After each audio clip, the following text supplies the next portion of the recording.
So welcome to this seminar on climate change and migration. My name is Alex de Sherbinin. I'm an associate director at CIESIN, which is one of the centers of the Earth Institute at Columbia University. I'm also co-author of the just released World Bank report Groundswell, which is preparing the way for internal climate migration. I'd like to welcome you to this seminar. Before describing the plan for the next 2 hours, I'd like to acknowledge funding for this event from the Earth Institute Adaptation Initiative and the Alliance program. So this work is connected to a work program that the Adaptation Initiative here at Columbia University's Earth Institute is developing on coastal retreat.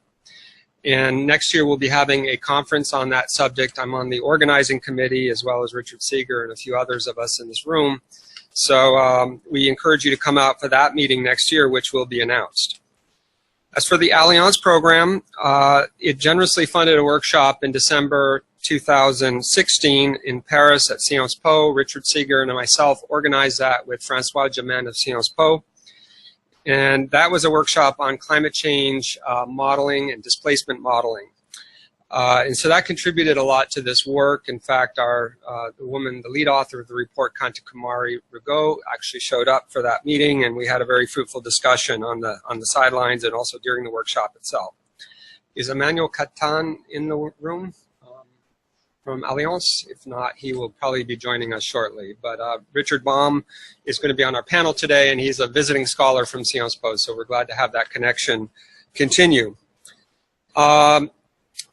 So finally, this event is co-organized under the auspices of a new seminar series on population dynamics and environmental change, which is co-organized by ourselves at CIESIN with the CUNY Institute for Demographic Research.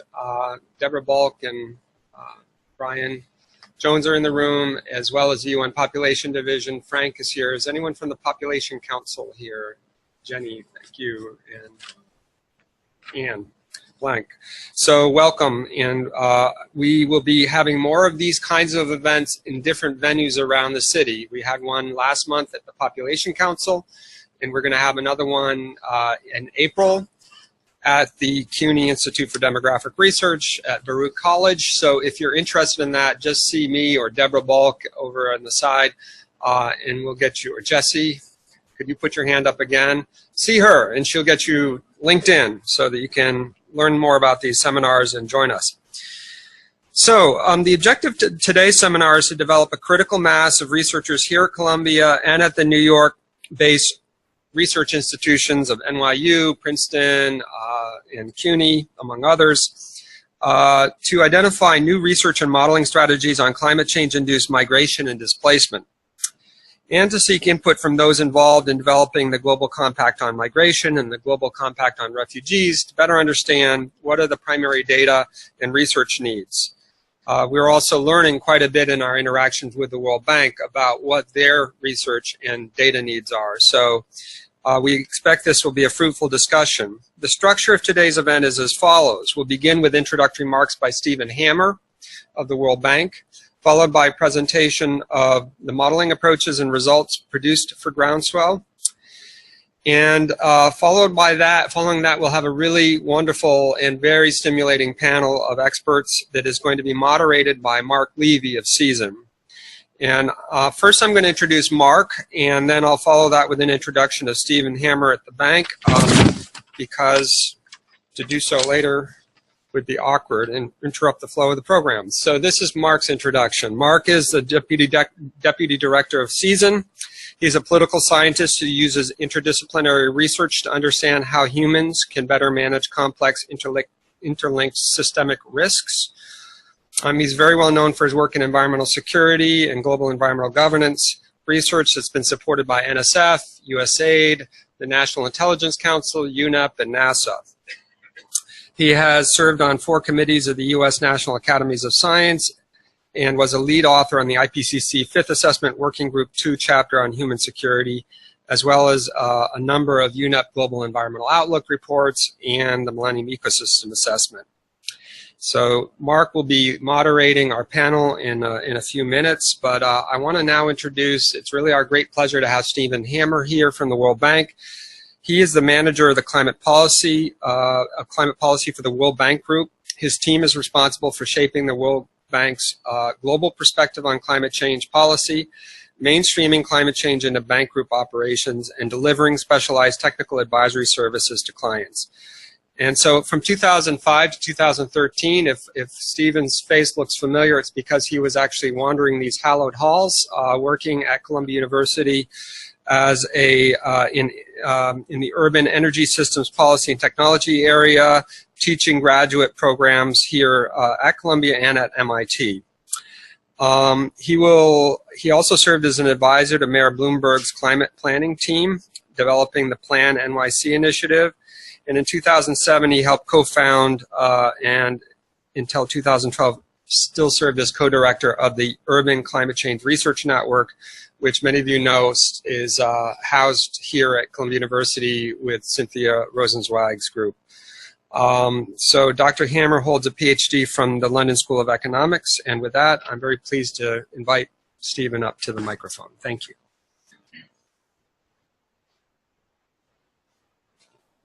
Great. Thank you, Alex, and thank you, everybody. It's a real pleasure to be here. It's exciting to talk about the report, but it's also just nice to be back here. This is quite an achievement for our team. This is what we characterize as a flagship report, meaning it's one of those documents that is intended to change the conversation out there in the world, change the conversation within the bank, hopefully provide some opportunities to redirect the way that we do things internally in the conversations that we have with our clients. And we're very confident that this is one of those reports that is going to do all of those things.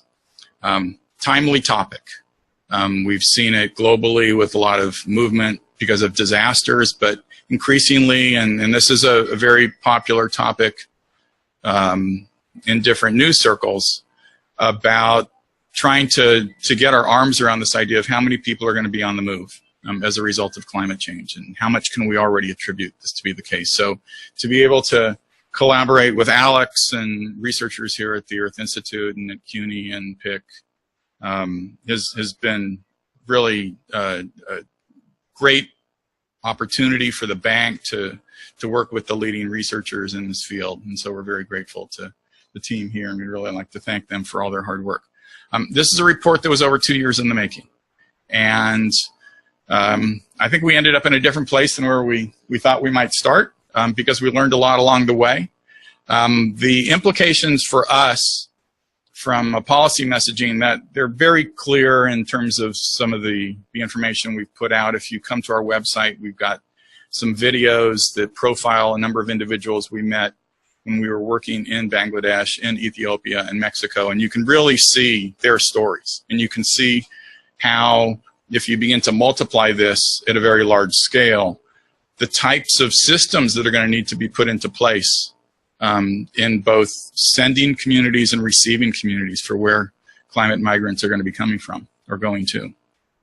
It also speaks to how important it is to get our arms around how big this issue might be in any individual country or any individual region or city within a country. So to be able to finally put our arms around this question in a meaningful way through the methodological advances that were achieved with this particular initiative is very exciting.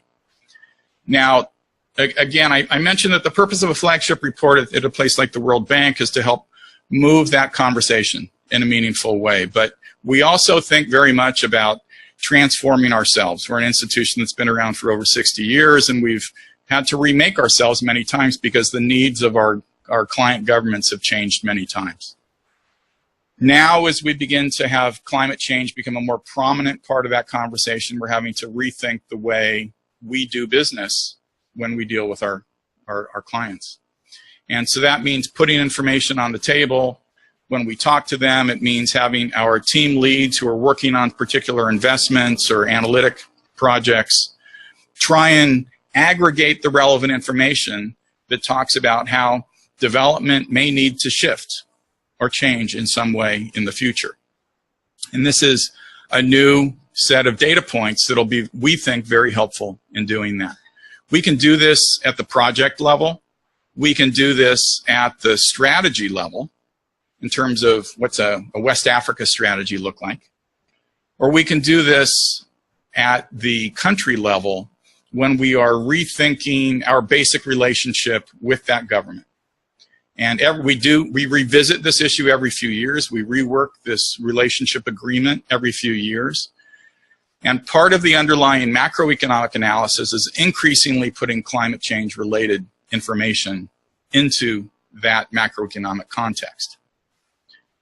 How you take account of population movement, how you take account of the possible loss of a major economic sector within a country, where those impacts might be felt most prominently, again, either on the sending end or on the receiving end, is something that would make for a much more informed conversation if you're talking about the kinds of things that we might do going forward to support that government as it seeks to achieve its development goals. So again, congratulations to the team, because you've now given us this ammunition that we can go and talk to them much more informed about where these changes are going to be taking place and what they may look like in terms of the numbers of people that we may need to think about and how that will change over time. Very critical data, very helpful for us. We think very helpful for our clients. I'm looking forward to the panel conversation. Again, for us, we see this as the start of a completely different set of conversations than we've had in the past. So this is something that will be more systematically weaving into the climate change group's business at the bank over the next several years.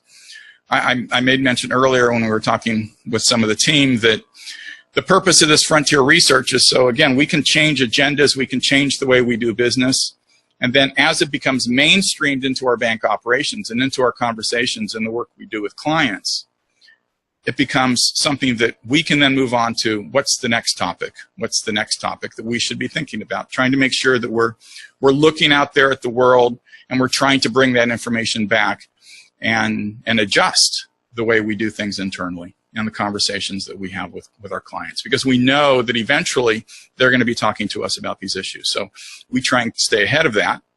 And again, this is a great example of the kind of research that becomes very immediately actionable. And it translates into investments, it translates into policy, translates into differences in the type of social safety nets or training programs that are set up around the world.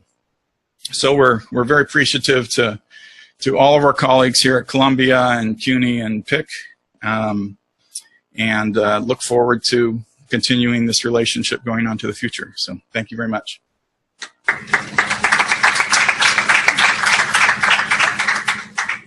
Okay, so now we proceed to the more academic portion,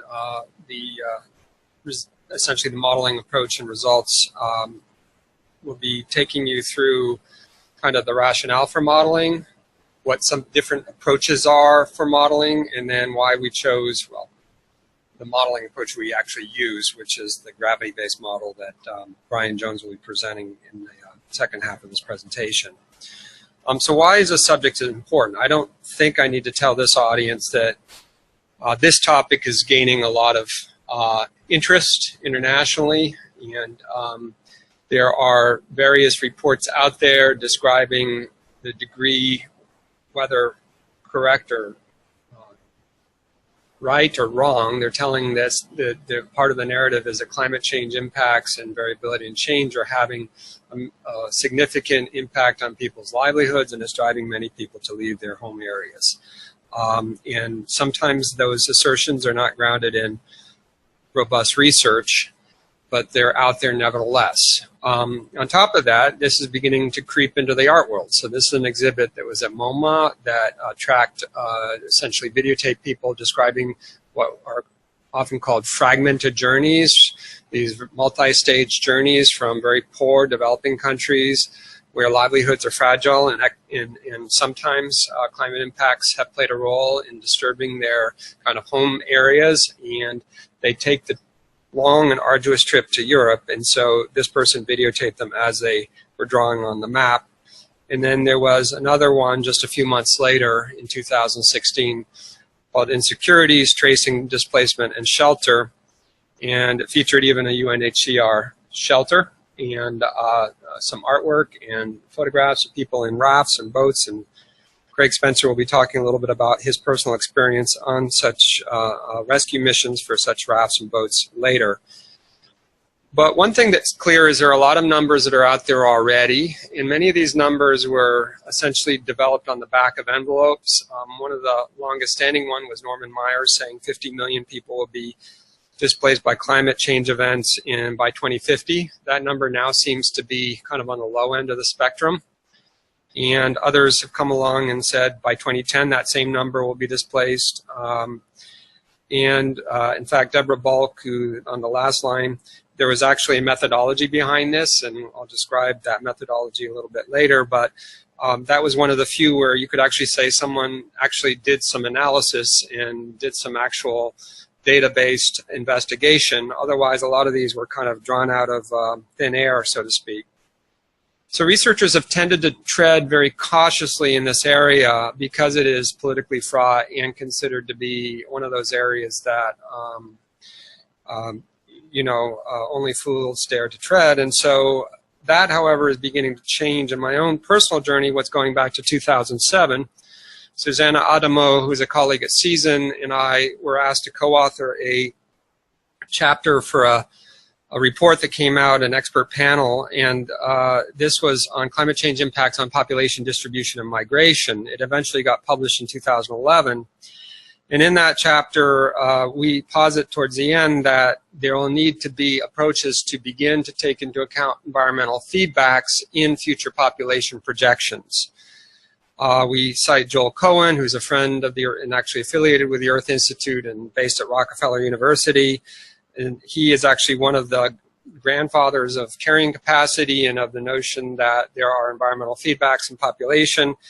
And so I kind of gobbled down his book at one point on how many people can the Earth support, and got a lot of inspiration from his work as well.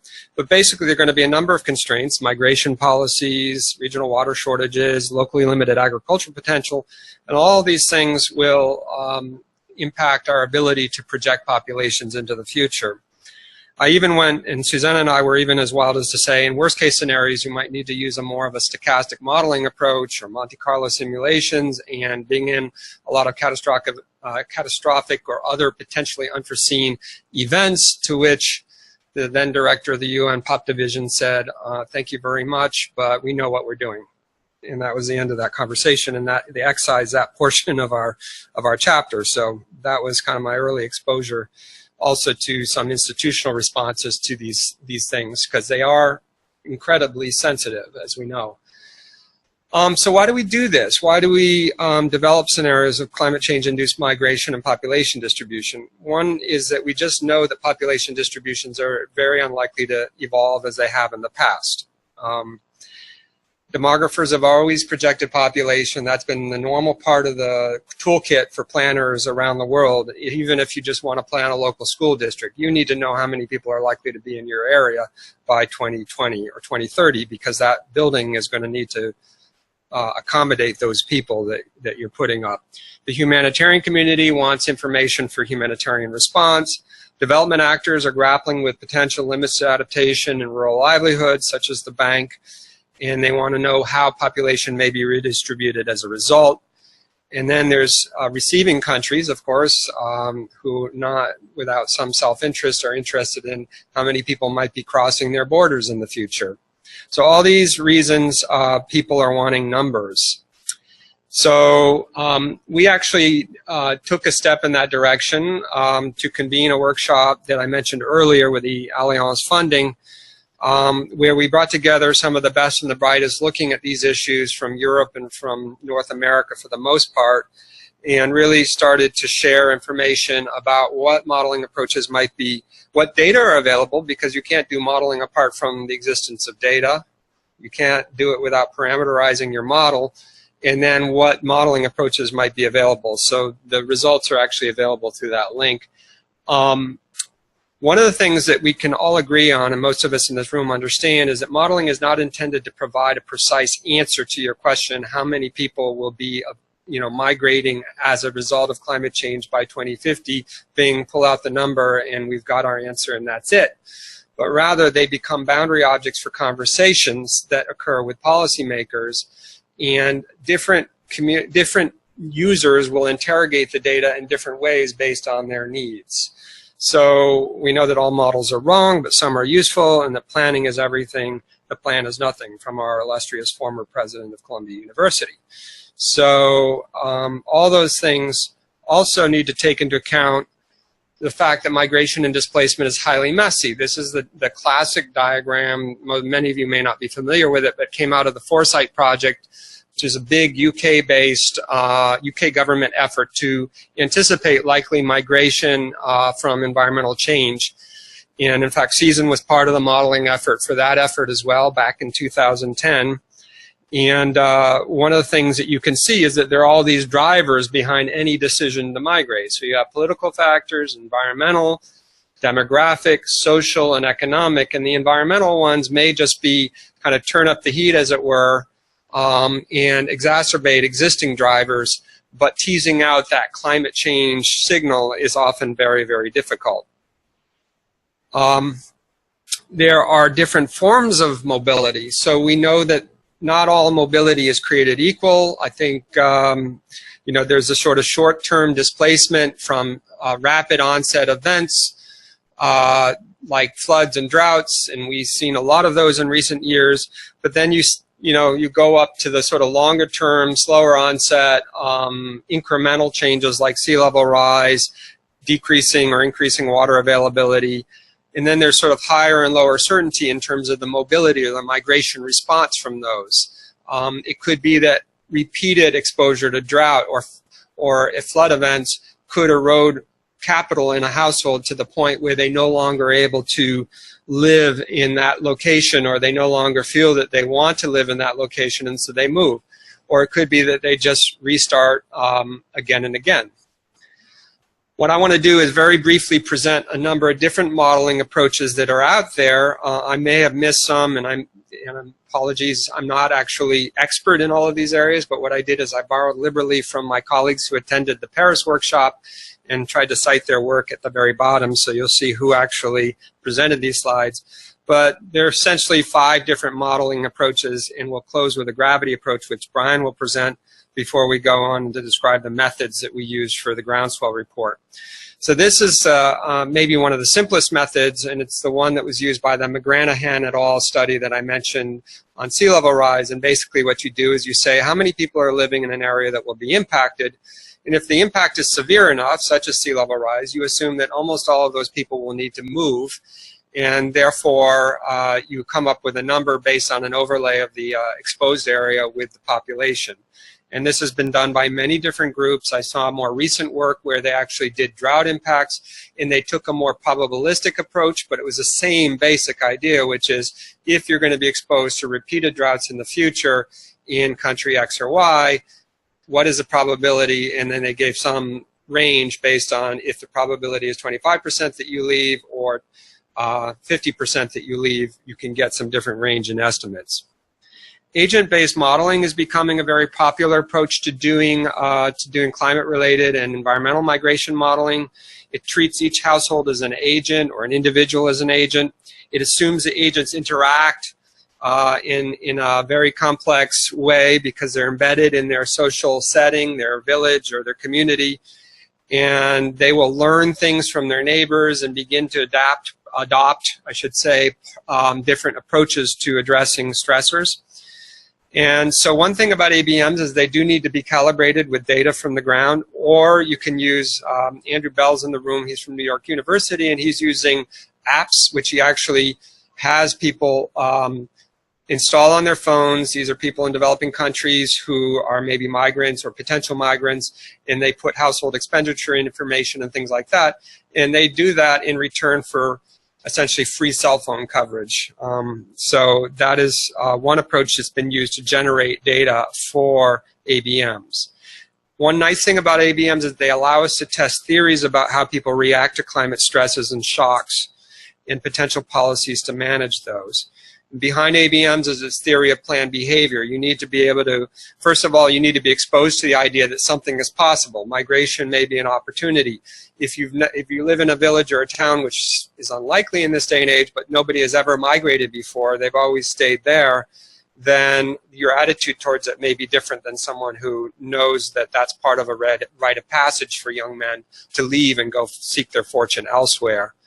And then they need to have the actual ability to control that behavior, and it becomes something, you have the behavioral intention and then ultimately the behavior. And they've developed a very nice, this is Dominic Kniveton et al., developed a very nice model for Burkina Faso. I'm not going to go into the particularities of Burkina Faso, but just to say this is the context in which they've done this work, with where it's a very drought-affected country with different rainfall gradients. And basically what you see then is for each demographic group, you have different probabilities of migrating based on average, below or above average rainfall. This is from historical data. So they're actually using real historical data, and they're saying in the center region, people in this age cohort are more likely to migrate if there's above average rainfall, but and the males are more likely to migrate if there's below average rainfall, and you get these different groups. And then you feed this in and you say, what's the probability of an individual to migrate? And it's based on their social network, it's based on their asset base, and then it feeds around and you get this sort of aggregation to the community level, and then you can aggregate up to whole regions and countries. And these are all based on essentially climate model driven responses, rainfall responses to migratory behavior.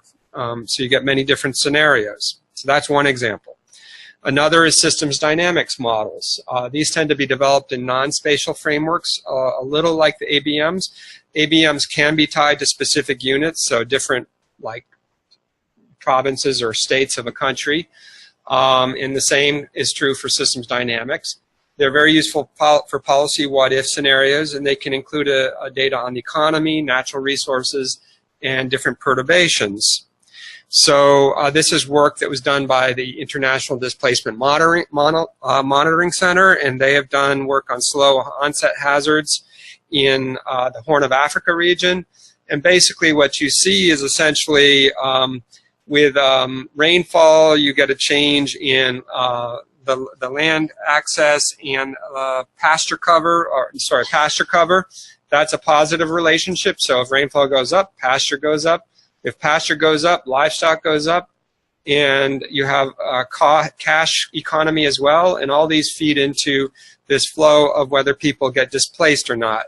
So you can think if it's positive in that direction, it's negative as well. Rainfall goes down, pasture goes down, and livestock go down, and therefore you get people leaving because their cattle are no longer alive, or they need to sell their cattle in some sort of distress kind of situation. So why systems dynamics? Here's some of the pros and cons that they listed, such as you can have multiple causes, you can have delays, you can have feedbacks in the system. Some of the limitations is lack of data for undergirding that model, need for ground validation, and demographic model and data really are difficult to come by. Another modeling approach is what I call extrapolation models. Some of these, in some ways, are already extrapolations, as it were, but two examples that I'll mention are an approach that was used in Mexico by colleagues at Princeton University, and basically they looked at climate change, crop yields, and the Mexico-U.S. border migration, and they looked at historical changes and variability in rainfall, and then the sensitivity of rainfall to migratory, the sensitivity of migratory response to rainfall. And then from that, they were able to actually project out based on some climate models into the future. The same was done, but for in a different methodology perhaps, but a similar idea, and for a slightly different group by colleagues here at Columbia University for recent paper in Science by Anush Misharian. Is she here? Raise your hand. Okay, so welcome, Anush.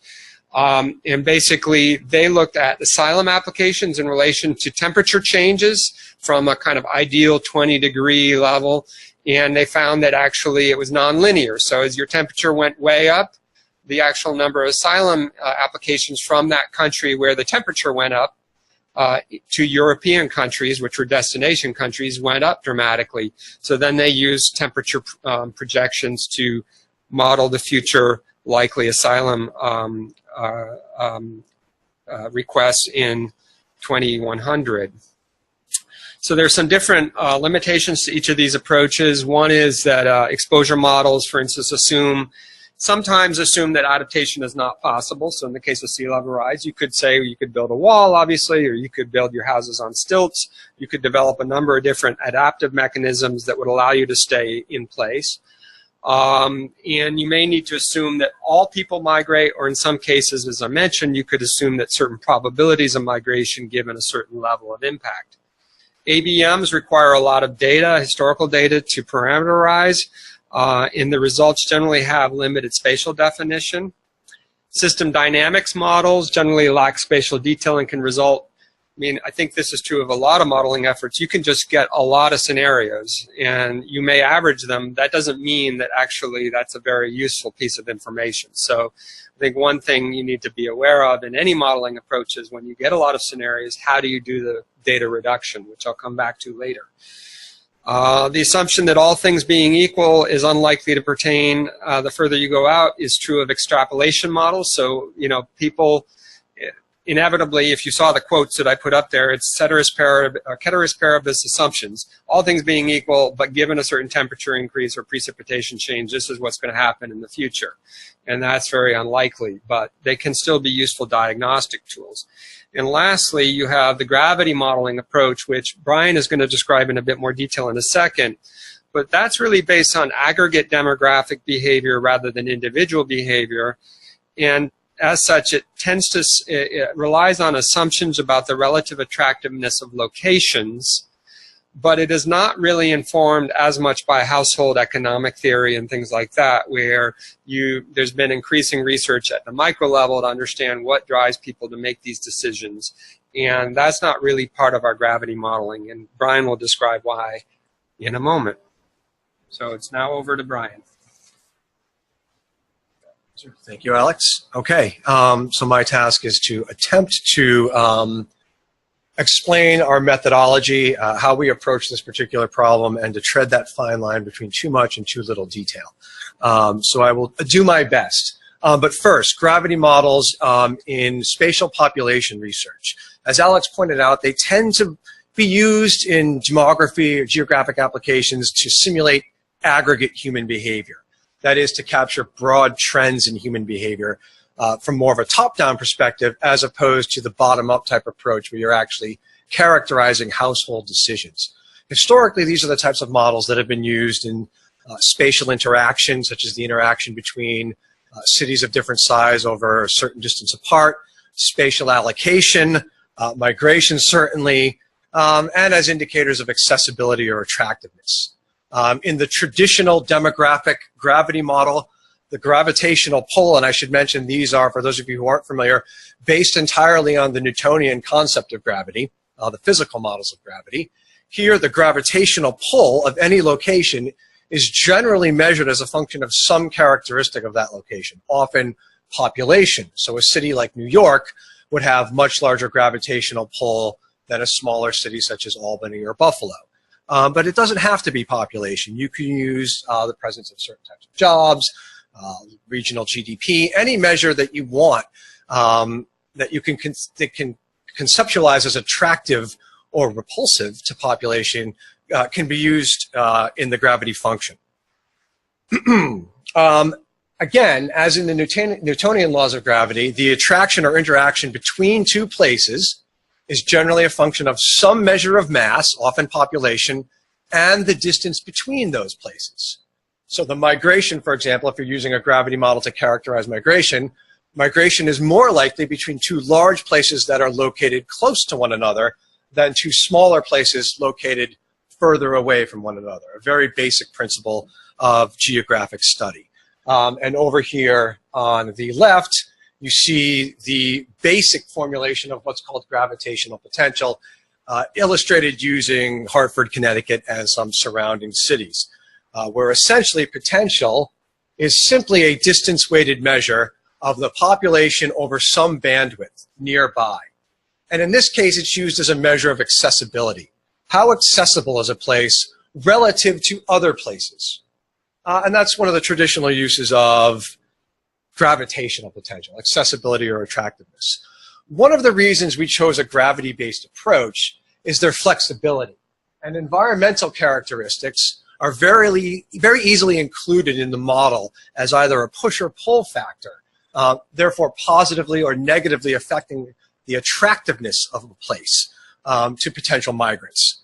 And by extension, this allows us to look at the ongoing evolution of subnational population as a function of changing environmental characteristics. This model was developed some time back and has been entitled the NCAR-CIDR Spatial Population Downscaling Model because it was originally thought of at the National Center for Atmospheric Research, developed in conjunction with the CUNY Institute for Demographic Research. And it was meant to produce large-scale, plausible, potential future spatial population projections for use in global change modeling, really to serve the needs of the climate modeling community. Again, the characteristics, a gravity-based downscaling model that can capture or be calibrated to historic patterns of change, such that we can take what we know about how population has evolved historically and apply it going forward.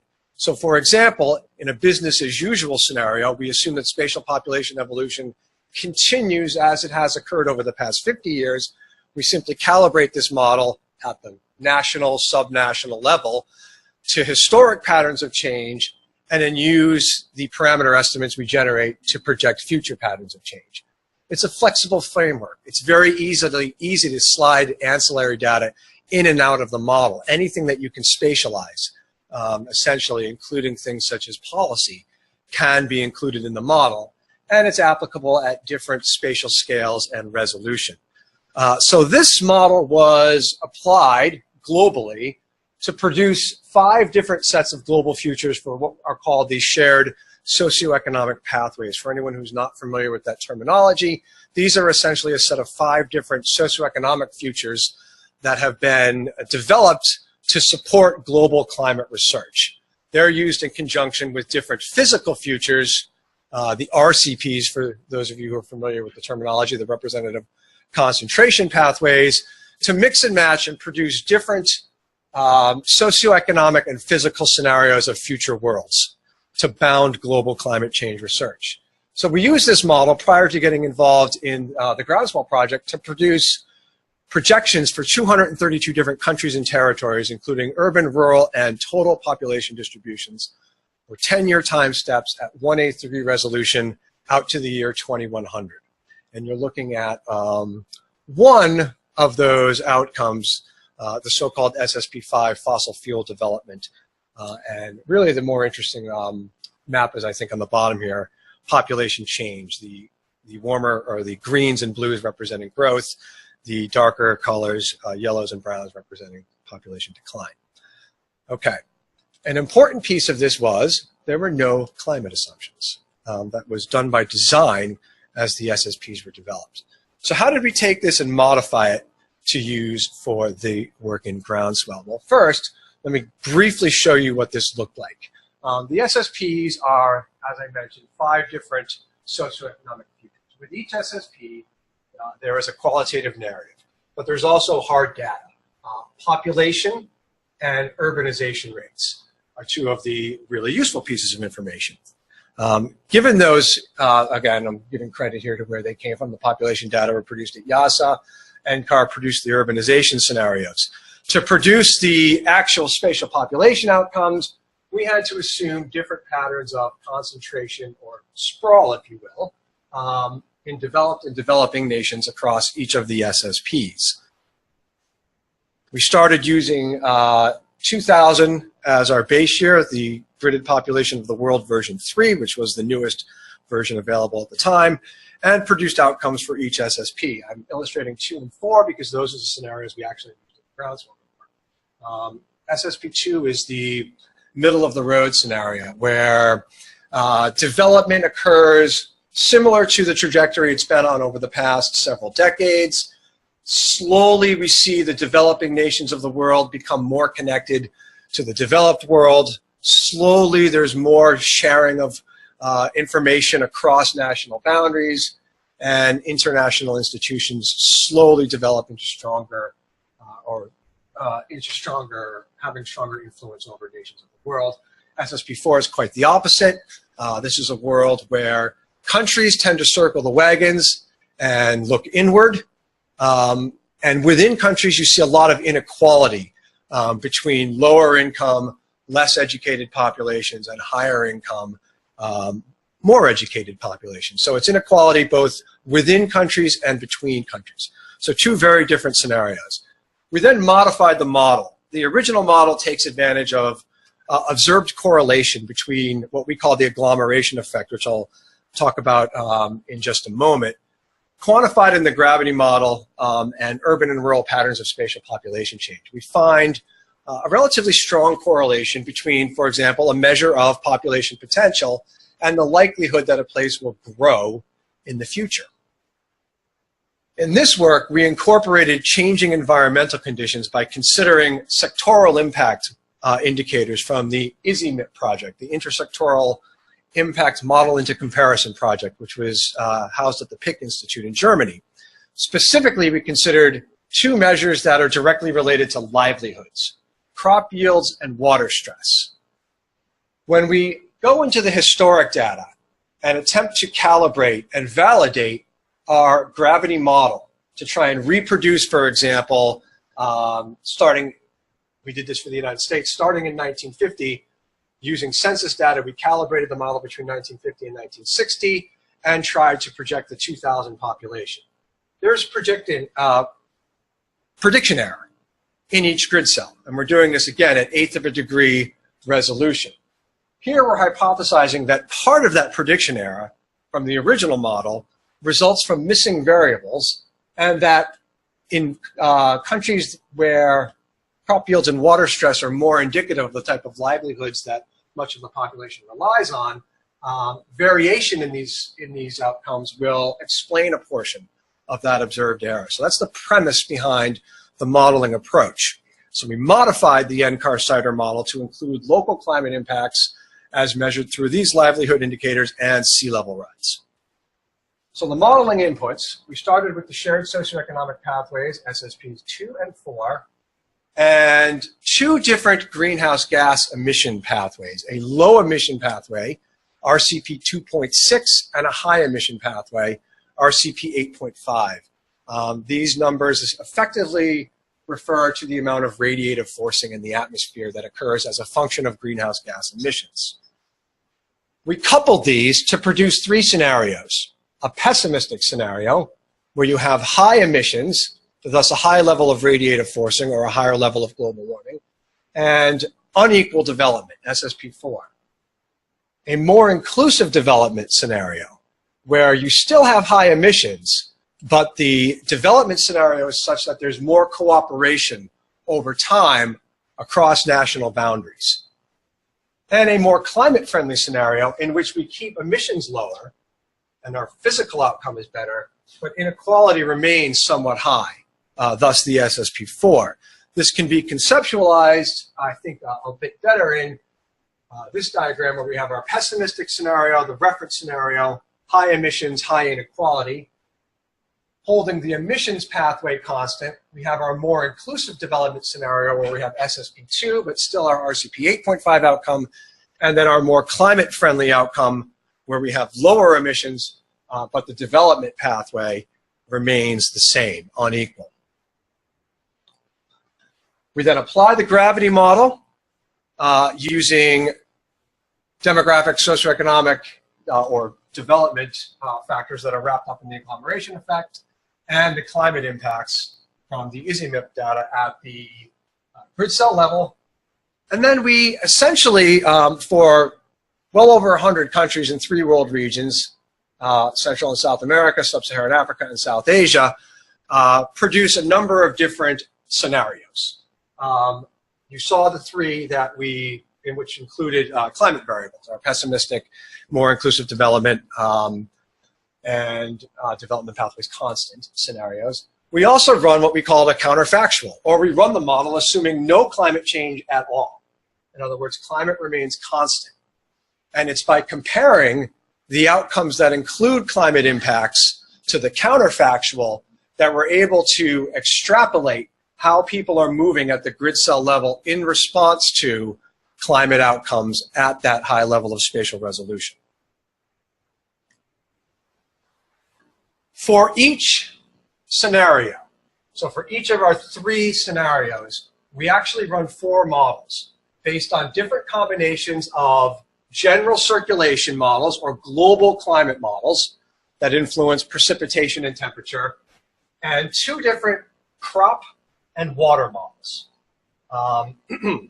These are combined to produce essentially what we named in somewhat boring fashion Model 1, Model 2, Model 3, and Model 4. Here on the vertical axis, you have the water simulation.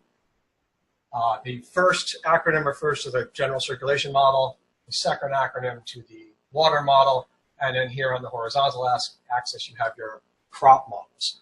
This essentially led us to a, well, first, to give you an idea how these might vary, looking at the East Africa region and what the metrics actually look like. We took a historical period, 1970 to 2010, and calculated an average in terms of crop yield or water availability. Then for each decade in the projection, 2020, 2030, 2040, 2050, we calculated the deviation from the historic average, expressed in percentage terms, here ranging from -1 up to 10. In the modeling itself, we actually capped the potential increase at double the historic average, at 2.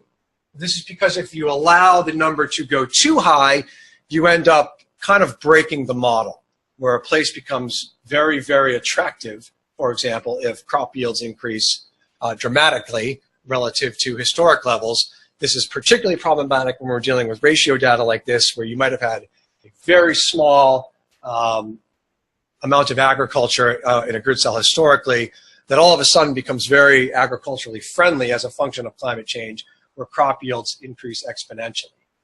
Using this type of metric, the increase would be such that you would attract an unrealistic number of people. Okay.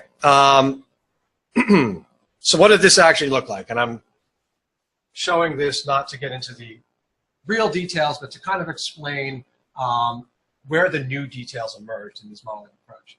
Essentially what you see here, and every color but red, is the old NCAR-CIDR model. We added sea level rise to our spatial mask that effectively eliminates land for development as a function of elevation, slope, the presence of surface water, which changes with sea level rise, and mandate for protection, and our local characteristics, which here is described or characterized by our crop and water model inputs as a function of 2 different SSPs, 2 different RCPs, and a pair of crop and water models, respectively. We calculate what we call urban and rural potential, which I will demonstrate on one of the following slides. We use that to allocate urban and rural population change, to get a new population distribution in 10-year intervals. Our final year was 2050. We produce a final population distribution, which we then compare to our counterfactuals to extract climate migrants. And one more important note, we do have 4 input models. What we report is the ensemble mean, the average of the 4 separate climate and crop models, climate and water models that we produced for each scenario. The results are expressed as an ensemble mean. Okay, so getting close to wrapping up. What does this actually look like?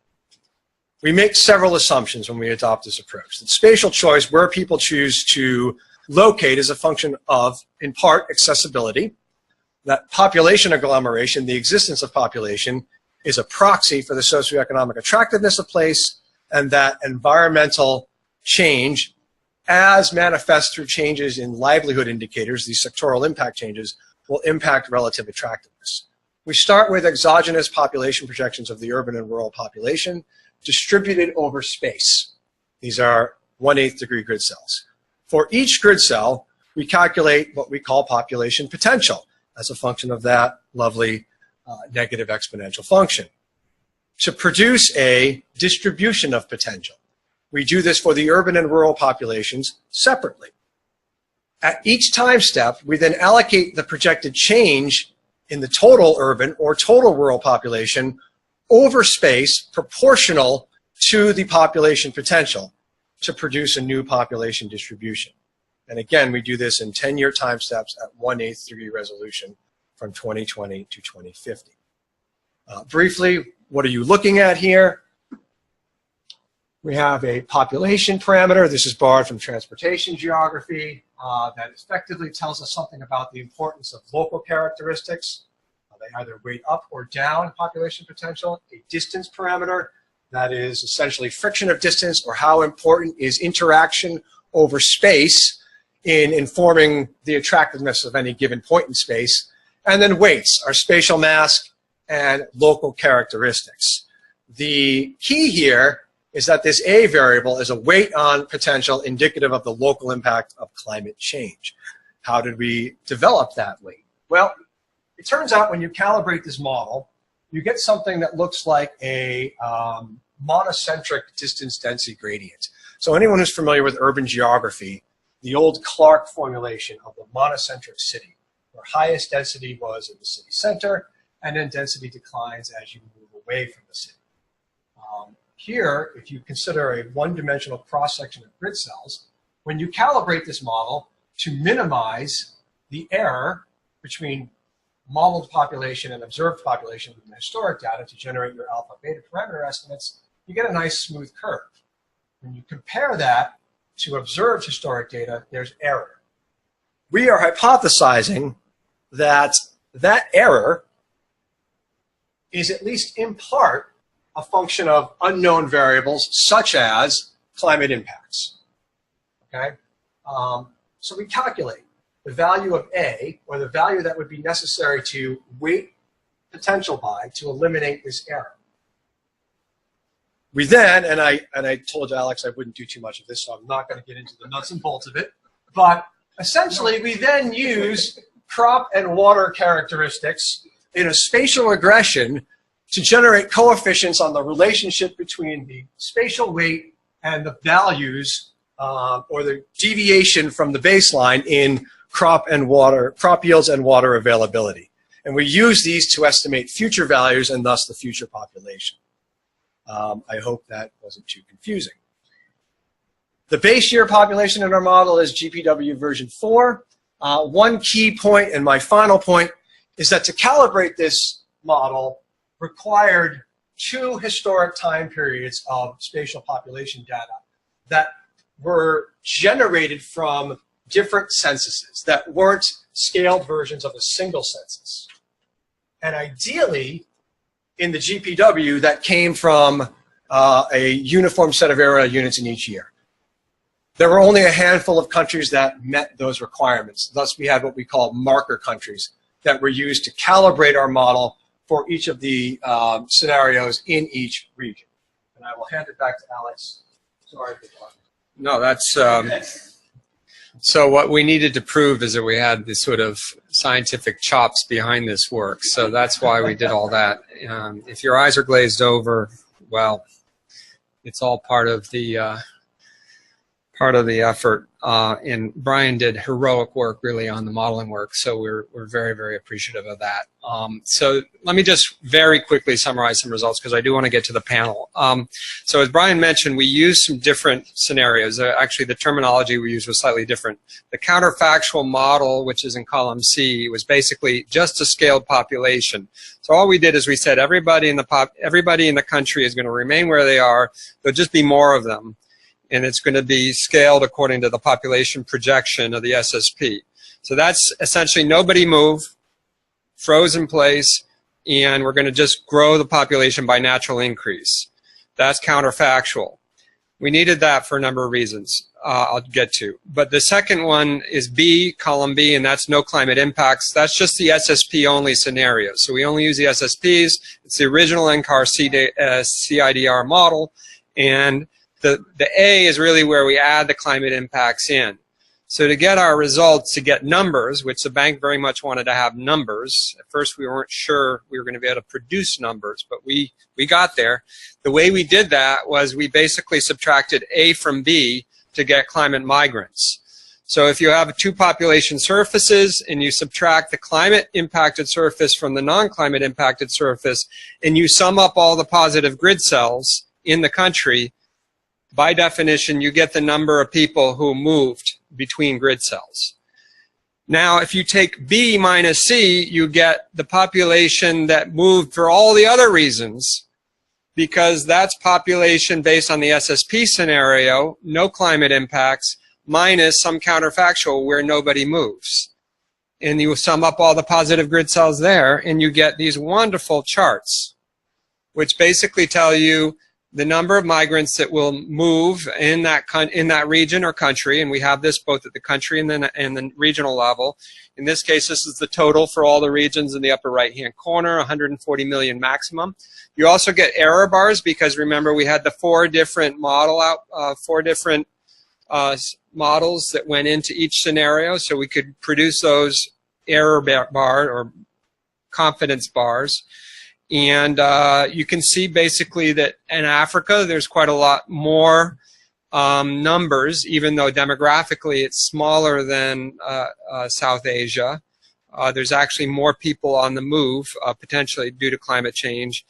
And one thing that you will see is that the more inclusive development scenario has lower levels. So the worst case is a pessimistic, bad, SSP4, which is a bad, divided world, every man for himself, every country for himself, very high inequality, high climate change, RCP 8.5, very high migration. Then we had the more inclusive development scenario, bad climate change, RCP 8.5, but you had a better socioeconomic scenario, and then you had the more climate-friendly scenario, and it took us forever to come up with names for these scenarios, by the way. We had to change them about 5 times. But the more inclusive was basically better SSP and still a pretty bad climate scenario. I'm sorry, the more climate-friendly, I apologize, is the RCP 2.6. Very conveniently, you can see a step change as you go down, and we were not gearing the model to do this. We did not game the model in any way to do this. The model produced those results.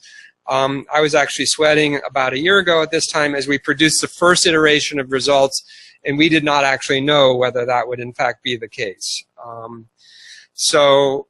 These are some of the spatial patterns, and so as a spatial data shop, CIESIN does a lot of spatial work, and one of the ways that we provided these hotspots was basically say, what's the top 10 percentile increase or decrease in population based on climate migration in those in each model or in each scenario. Sorry, there are 3 scenarios, and we basically then, if 2 out of 3 scenarios had a high increase or decrease in population, so the red areas are increases, the decreases are the blue areas, the areas that will be losing population. The only thing I want to say here, I mean, you can study these maps at length, they're in the report. But one of the things that I found very interesting is highland areas in general, highland Guatemala, highland Lake Victoria Basin, these areas really start attracting a lot of population. So is that because the climate is more benign? Well, presumably that is one of the messages that we can infer from our work, is that in fact climate impacts will be less marked in these higher elevation areas. We also looked at urbanization, and this just takes a 300 person per square kilometer threshold, which is a European definition of urban area. It's not the only one out there, but basically you can see the growth in urban areas based on our model outputs with very, you're talking by 2050, because of the population growth in East Africa, very marked growth in what are called urban, even though many of these areas will be just very large or densely settled villages. And then we looked at livelihood systems because, for obvious reasons, we wanted to see whether people would be moving in or out of pastoral rangelands or rain-fed croplands. So below the bar represents out-migration. Each of the scenarios is represented by a different bar. Climate, the pessimistic, the inclusive development, and the more climate friendly. Each of those is a different bar. And you can see then where people are moving into and out of, relatively speaking, in each region. All of those results are in the report. And so closing now with just a few policy recommendations, that national level planners do need to anticipate the potential scale of climate change induced migration, and we believe that these results can form an important boundary object for those conversations and approach to bringing data to bear, even if the projections are not correct or right in the sense that they're not borne out 50, 20, 30 years from now. We still believe that that conversation needs to happen. Obviously, reducing greenhouse gas emissions is important, and we see that the climate-friendly scenario is generally has lower migration potential. And there are a number of ways to reduce migration flows through climate-smart agriculture or in-place sort of social safety nets, payments to farmers. Crop insurance is being innovated at IRI, at Columbia University, and other places are doing things that really are making a difference to help people weather bad years. I do think we need to also anticipate that there will be regions where agricultural potential is simply going to decline to the point where people need to be assisted, resettlement or other approaches to help them find work elsewhere. And essentially we believe that the potential for distress or transboundary migration can be reduced by actually implementing solutions in the short term in countries. That's where the action is. We can, you're a neighboring country, you can do very little to control what's going on in the country next door, but the country next door can do something to manage their migration. I'm going to close with a bunch of questions. These are not meant to prompt the panel, but rather these are questions that we actually raised in during our climate migration modeling workshop, and which may provide some fodder. If some of you want to do during the Q&A, ask questions of the panelists, you're welcome to choose from these. And with this, I invite the panel to take your places at the table up here. I just ask you to speak into the microphones because we are recording this, and we have as well some people online listening in. So thank you very much.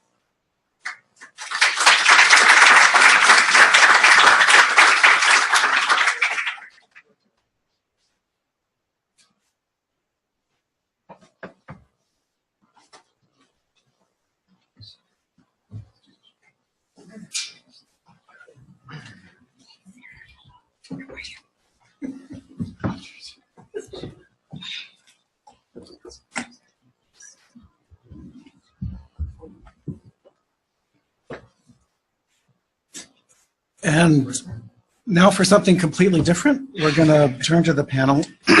We're going to go in rapid fire, 5 minutes or less, pithy, brilliant remarks in the order from my left down, and then we'll open it up to discussion. Richard Seager will start. He's a climate scientist at Columbia's Lamont Doherty Earth Observatory. He studies climate variability and change with an emphasis on hydroclimate and drought. His work extends from the physical causes and predictability of drought to the implications for water resources, agriculture, ecosystems, and society. Richard. Okay, thank you, Mark. All right, I will indeed be extremely quick, and I'll limit my comments to the climate side of this. I was not involved in any of this. I think it's extremely good work. It really points the way forward to how to do this kind of work, and it's going to have quite an impact. On the climate side, there are issues, however. So the way that the work was done, it actually uses only two climate models, one from the UK Met Office and one from France. Generally in the climate science world now, when we're doing things like this, we at least make use of all the models that are available. There's something from the last couple model into comparison project that fed into IPCC assessment report 5, there are about 46 models now. So there's a much, much wider range of climate model simulations available than went into this. What was being done, there are practical issues about doing this with all the possible climate projections. But that is one issue, that future research should use a much wider range of models because they'll have a much wider range of potential outcomes. The climate science still remains imprecise. I'll use one example. You saw the picture there for East Africa. The results actually show that there's an outmigration from rain-fed agricultural regions in East Africa. But if you saw an earlier slide, you saw that the two models they're using were predicting that there will be an increase in precipitation in coastal East Africa. All of the CMIP5 models actually project that. It wouldn't have changed things if they'd used all the models. But East Africa is a region that has been experiencing increasing levels of drought to this very day, and there are good physical reasons for arguing that drought will intensify in that region, not diminish as the models are predicting, and that's because of some systematic biases the models have. The report actually has a nice little box that that points this out. But important climate questions as to how climate will be changing in many of these regions are not yet solved because the basic climate dynamics still needs to be done. One other example would be sea level rise. That's still going to depend on incredibly uncertain estimates of how much ice mass is going to be lost from the Greenland and Antarctic ice sheets. And then the final point in regards to climate is this, it very candidly says it's looking at like a slow onset migration. So they're looking at imagining sort of a steady progressive change in climate. I think one thing we know is that a lot of these impacts can happen during extreme events and particular droughts. So the Syria case would be one of those where there was a very serious drought that led to internal migration preceding the onset of civil war here. Colin Kelly, the author of an influential paper, is here in the audience today. We would expect many such events to happen in the future where these extreme events are usually the most extreme and most unexpected, or where some natural variability is coinciding with some change in the same direction due to human-driven climate change. So it could be a severe flooding, it could be severe droughts that precede what communities have been expected and lead to sudden migration. So in order to capture that kind of phenomena in these projections, you actually have to look at how the individual models are projecting the future on essentially a day-by-day basis, and be running these sorts of models with that degree of temporal resolution.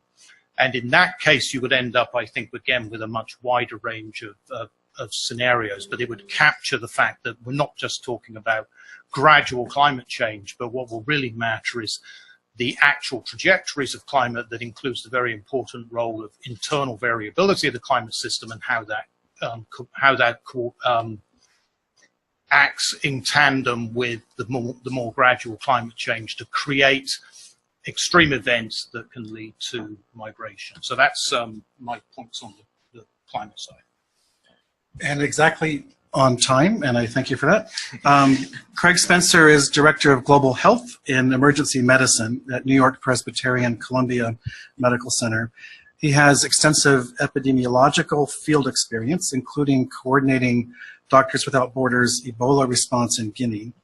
As a physician, he's also provided medical care in crisis settings, most recently on board a Doctors Without Borders search and rescue boat in the Mediterranean. Craig. Thanks. I will also say that I'm really happy to be here, but that's probably because I'm not a climate change expert. I know nothing about Newtonian drivers of modeling, but I do work on the ground, as Marc mentioned, in humanitarian settings, and I know a lot of really good stories. And I know what impact the drivers of migration have: climate change, war, poverty, and the others. And so I want to do a little bit. I think we had an image we're going to try to put up. So I want to just start by telling a story. And it's a story of when I was on the MV Aquarius, which was a search and rescue boat run by Doctors Without Borders. We were plying the international waters in between Libya and Italy, rescuing migrants and bringing them to ports of safety.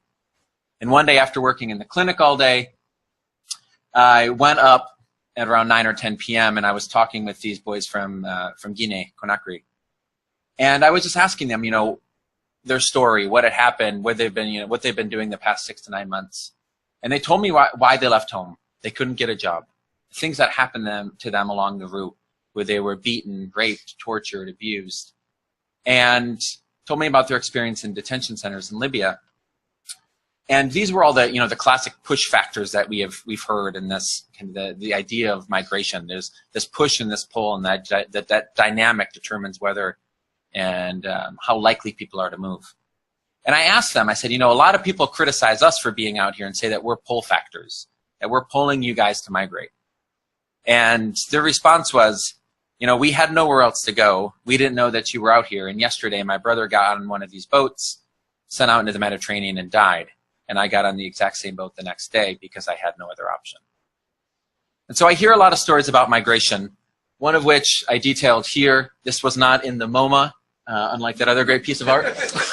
But I sat down with a 16-year-old boy from Guinea-Bissau one day, and for over 4 or 5 hours in the clinic, he explained to me his path, what happened in the 9 months since he had left home, and he left Guinea-Bissau. And he left initially because he was 16, 17 years old. He had a lot of problems in his family, didn't have money. But along his route, he encountered all of these drivers. He was beaten, he was tortured, he was subjected to sexual and physical violence. And he was put on a boat in Libya after being put in detention, really for sympathy because he had such bad medical condition. He had pulmonary and miliary tuberculosis that if he didn't get on the boat, he would die. And I highlight the story because, as we're all aware, climate-induced migration doesn't happen in a vacuum. Migration is a huge, unprecedented problem today with 65 million people on the move for a bunch of different reasons. And I think that what we found is that migration has taken center stage in our politics. We found just recently that anti-migration rhetoric has taken the center stage in the US, in Italy, and many places in the EU and throughout the world. So in just the 2 or 3 minutes I have left, I want to focus on one suggestion, one challenge, and one topic for research. One challenge I think is going to be this report, the Groundswell report, points out the importance of planning for environmental migration by integrating climate change migration into national development plans. And I think that's a great idea. I'm sure we all agree with that.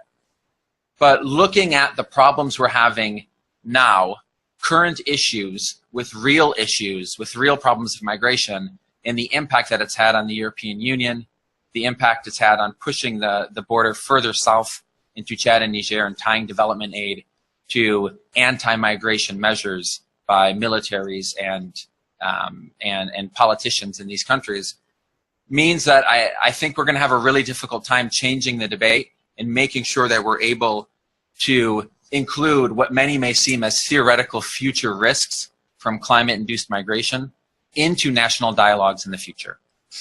So I want us all to be aware of that. In terms of research, I think we need to better understand how all of these drivers work.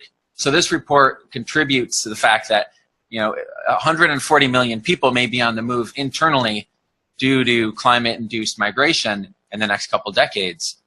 But once you combine this with all the other drivers, so war, conflict, poverty, people leaving for what we know are already unprecedented numbers today, I don't think we have an understanding of how that complex mix is going to really build up and how that's going to impact migration over the next couple decades.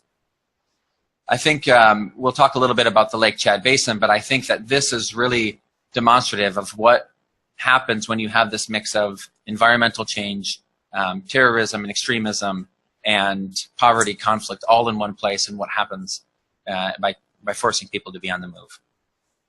And I think just to end with one suggestion, and that is for us all in this room to think about how we can reframe and change the debate around migration, whether it's just climate change induced or whether it's all migration of people on the move. We know that around 1 of every 110 people in the world today are on the move and forced from their home.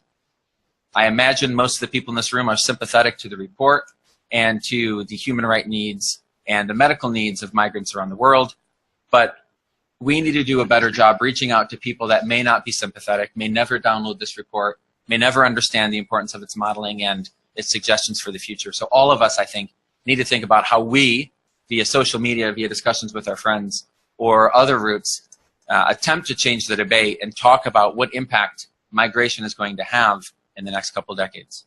Thank you.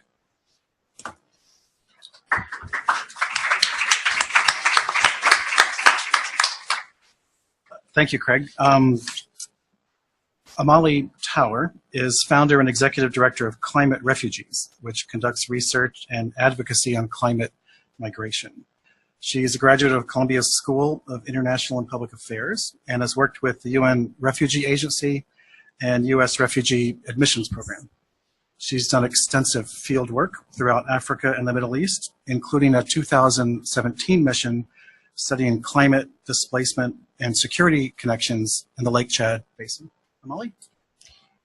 Thank you, Mark. Well, I think that's kind of a perfect follow-up to some of the things that Craig was saying, and I want to begin by saying that the Lake Chad Basin is a prime example of climate migration that has been largely overlooked because of the conflict. And when we talk about the Lake Chad, we're talking about a region that's a lake that spans across Cameroon, Chad, Niger, and Nigeria. And it's largely known because of the conflict that has been ongoing with Boko Haram for the better part of 10 years now. But that conflict has displaced 2.4 million people, which is not very well known. This is considered one of the forgotten humanitarian crises. And it's important to note that 20 million people, approximately this, we don't really have a lot of good data because it's not current, but about 38 million people live in the Lake Chad Basin, of which at least 20 million people are dependent upon the lake for their livelihoods. Now, I should note that the lake is also drying up. It has dried up 90% in the past 50 years. So with these things in mind, and my background in refugee protection, I was very interested to understand whether climate played a role in this crisis. So off we went to the Lake Chad Basin, and last year released a report called Shrinking Options: The Nexus Between Climate Change, Displacement, and Security in the Lake Chad Basin. And we interviewed a host of experts in science, environmental, humanitarian, political, legal communities, amongst some of them right here at Columbia. And we also spoke to 105, odd number, but 105 refugees and internally displaced persons in this region. And just about every single one of them indicated that while conflict had forced them out of the Lake Chad Basin, which is where I found them, in camps and urban centers, many were first displaced within the basin. Some cited as early as 1973, which I think is that 44 years now almost, was the first time that they had to move within the Lake Chad Basin in search of sources of water and arable land. So when we talk about the statistic that people have been on the move, or rather that the lake has shrunk 90% over the last 50 years, the data that I was gathering from people who were telling me their life stories certainly supported that. And we know that this is also supported in the science that we have, which is to tell us that the lake has experienced a 2 degrees Celsius increase in temperature since the 1960s. Now, this coupled with a decrease in rainfall in a semi-arid region clearly indicates that climate change has played a role. There have been, of course, man-made decisions as well, such as with dams and reservoirs that have, blocked the tributaries that flow into the lake. But there's no denying that climate change has played a role. And this has had disastrous impacts on people's livelihoods, which are in the sectors of farming, fishing, pastoralism, and trade related to those industries. It's clear too that climate change then has also become one of the drivers of the conflict, and thus one of the drivers of displacement. And I just kind of want to pause, you know, often, as Craig was saying, we talk about migration nowadays in a very sort of negative light. Migration can be an extremely positive source for economic growth, for, you know, renewal, inspiration, exchange of ideas. But remember, rapid influxes of populations in weak political and socioeconomic systems can also strain those systems. And that's exactly what you're seeing happen in the Lake Chad Basin and in all the urban centers in which we've seen this rapid migration. You're seeing increasing risks of violence as well that are beyond the Boko Haram crisis. You're seeing tribal conflicts that are brewing that are very clearly have a root in the climate change impacts within the basin. Experts have long said that climate adaptation is key. And I think everyone in this room would agree to that. The Lake Chad Basin Research Institute, for example, has long developed drought-resistant seeds going back decades, but those seeds were never able to get to the populations that needed them because their, you know, access is certainly hindered by conflict, but also through gross neglect and underdevelopment that goes back decades. This is a region that has been long marginalized along social, political, and economic grounds by the political center. And so it's not really a shock then that even the military strategic response to Boko Haram has been to push Boko Haram from the political center into the rural hinterlands of the Lake Chad Basin, thus giving Boko Haram de facto control over the region. And when you couple this with the fact that the lake is drying up, new islands are being created and lands are being exposed, this allows Boko Haram direct access to the residents, to the villages, to terrorize, which they have done with numerous raids, kidnappings, killings, and so forth, okay? So I do want to say, I'm just going to end on a hopeful note. Last year, the UN Security Council did go to the Lake Chad Basin in March of 2017. And the ensuing resolution and all the sort of negotiations that went on did make a connection that the conflict is driven in terms of root causes with climate change and underdevelopment. So this is clearly something that I would recommend. I'm kind of out of time, so let me just say that the people in this room would agree, we've already said that, and we should really take note of the fact that the international community is starting to look at climate change as a non-traditional threat to international peace and security, which I think is a really positive development.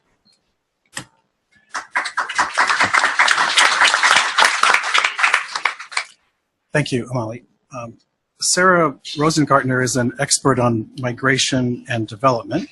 She's an advisor to UN Special Representative on International Migration, Peter Sutherland, and a consultant to the Columbia Global Policy Initiative on International Migration. She has also served as a consultant for UNITAR and UNDP. Sarah. Thank you very much. And I'm taking us back up from the grassroots level to the halls of the UN and the negotiations that are ongoing this year on two global compacts, on the one hand on refugees and on the other hand for migration.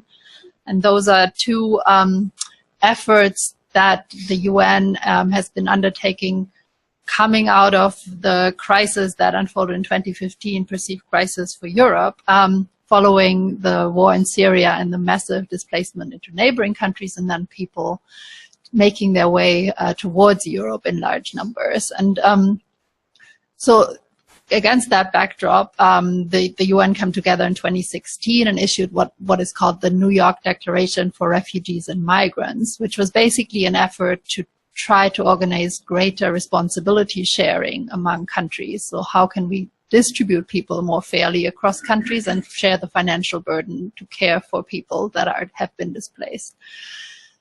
And that led to a parallel process where some countries said, yes, that's all nice and well. You want to talk about forcibly displaced people, but we also have an interest in economic migration. So we want to see a second process that discusses migration more broadly and not just displacement issues.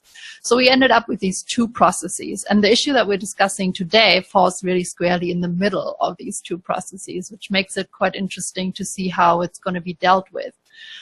And maybe to take my conclusion, put my conclusion first, and I think I very much agree with where Craig set us out, which is that I'm not sure the time is ripe yet. So the question that you ask us, Alex, to basically, what are the research needs that politicians have? I think where you're starting at the national level is the right level to start that conversation. I think at the international level, where we see these like nascent efforts to organize international cooperation, especially in the migration field, we're not there yet, right? So the issue of climate change is kind of lurking in the background, but I think right now it's rather scary for politicians, and they're not ready to tackle this.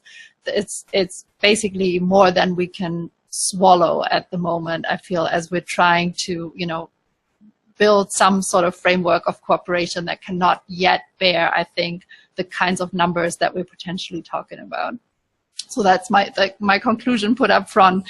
But there is, I think, a hopeful note to be rung, as Amali said, and that very much stems from the fact that I think we have at least the right kind of seeds in both global compacts. So both documents that are under negotiation have useful language that can be worked with going forward, even though we will probably not see a big commitment or anything of that nature relating to climate-related migration at the moment. So starting with the refugee compact, perhaps, and that's been a very it's a very sensitive question. The question whether people displaced for reasons that could be linked to climate should enjoy international protection. International protection basically means they have a right to stay once they land on your territory. You cannot send them back to their country of origin, and you have to give them certain rights within your country, like the right to work normally, the right to go to school, and even the right to bring their family members with them. So that's been a very contentious proposition for countries to say, oh, all these people that might potentially be displaced by climate change should now enjoy all these protections. No, no, no, no. And so what we've seen in the Compact on refugees is that basically the language on climate change has completely disappeared. But there's very prominently now at the outset of the Compact a reference to disaster being one of the drivers, which is interesting because under the Refugee Convention, disaster or climate or environmental related reasons for people to move are not recognized as a ground for protection. So that's an interesting kind of broadening of the whole framing of the Compact from the outset. And you have some interesting language that speaks to international protection, again, in much broader terms than would be covered by the Refugee Convention. So whilst it doesn't speak to climate change explicitly, it basically opens up, space where, as time goes by, these issues could be packaged under the broader framing of international protection as it currently stands in the document. So it's probably a nice inroad, but because it doesn't ring any alarm bells at the moment, but you have that space that is carved out there. On the migration side, we received from the co-facilitators, that's basically the two countries that are leading the negotiation effort. These are Switzerland and Mexico. They put together a document for negotiation, which is called the Zero Draft. That was extremely comprehensive, where they tried really to cover the whole migration journey, from drivers to return issues. And they put very progressive language on climate change and migration, which is now basically struggling to survive the negotiations. So they really, put language regarding drivers related to disasters and climate, the need for data and research in this area, the need for the mention of migration as a strategy for adaptation, the need for protection for people who may not be able to return owing to conditions in their countries of origin that could be related to disasters, and that countries should consider giving them temporary protection and different forms of humanitarian protection. And also the request to integrate migration into disaster risk reduction strategies. And so there's a lot of good language currently in the document. The reason it has come under attack is that countries are very concerned to maintain that dichotomy between refugees who need protection on the one hand and migrants who do not enjoy that protection on the other. And so the language on climate change is definitely seen as well. Is this going too much in a protection regime here within our discussion on migration? And so some countries are eyeing this very suspiciously and they do not want to see that there. But for the moment, we have something really to work with and to defend. And so I think for the very least, if there can be some hope in the final document that allows a coalition of actors to coalesce, and we are actually organizing an effort with several people that are here in the room and hopefully member states as well, then there is, I think, a process that can be built going forward, and the availability of data will definitely, I think, make it possible to have maybe a more concrete discussion around commitments 5 or 10 years down the line. Thank you, Sarah.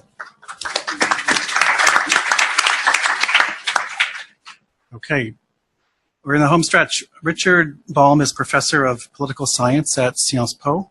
He's a leading expert on global climate policy. He's a scientific advisor to the Master in International Public Management at the Paris School of International Affairs and a senior fellow at the Center for European Studies and Comparative Politics at SciencesPo. He's also director of the Executive Master in Development Policies and Management, Potentiel Afrique, for SciencesPo Executive Education. Richard. Thank you very much. Thank you, Alex, for inviting me to join you on this panel. I'm very happy to be here and to contribute to the discussion you launched in SciencesPo in Paris a couple of years ago. And I must say that I'm very impressed by the report. It's a very stimulating document. I'm sure it will be very important in setting the discussion and policies in the years to come. And I'll be very happy to share it with my students and colleagues in Paris and more generally in Europe. I learned a lot from this document. I'm working on climate policies, but much more on the mitigation side and on climate negotiation at the international level. So I'm not a specialist in adaptation and migration, but I think it's a very important and timely document, and it carries a number of good news, I would say. I see it at least in a very positive perspective. One of the key findings of the report, and it was shown on your slides, is that basically, yes, there will be more migration coming with climate change, but climate change is not the only driver of these migrations. And most of this migration will happen, if this is a good news, but at least it's a news, I think, will happen at the domestic level, will happen within countries, and very much within African countries. Another good aspect and good news coming with the report is that more inclusive development policies definitely mitigate, temperate, moderate the impact of this and the extent of these migrations. And I think the world needs to know that. You stress the fact that cities will become big cities will become natural hotspots for migration within these countries. So a lot of urban development, urbanization, this will in a way accelerate urbanization, and to secondary, third, fourth level, border cities or hotspots for international migration. But I think the fact that international migration is in a way a minor aspect of what is going to happen is tremendously important. Because the response to that basically is to build sustainable cities in developing and least developed countries. And then, yes, we have, policymakers will have to manage borders and asylum and all these kind of things, which are extremely important as well. But it's not the core of the problem. And therefore, we need to reframe it and rethink it rethink this climate migration issue in a different way, and I think we social scientists have a mission to that, because these are facts. These are not news, right? So these are good news, very positive aspect of the report. I have a couple of, or at least I would say 3 comments and questions. Let's say 4. One is, I repeat myself, including development patterns will mitigate migration patterns. However, this mitigation effects varies across regions, and I'm not sure what I found in the document was exactly consistent with what you showed on slides, but if I understood correctly, this effect is the lowest in Africa, East Africa. And I was wondering why. It's almost non-existent on the data I've seen, on the figure I've seen, page 15 of the summary you sent to us. And I was wondering why there's such a difference between East Africa and the other regions, South Asia and Latin America. And if this is the case, we need to understand why increasing development doesn't make a difference in that case. I think it's extremely important. But if I got it wrong, just ignore this question. But I think it might be important. My remarks, my first remark is about demography.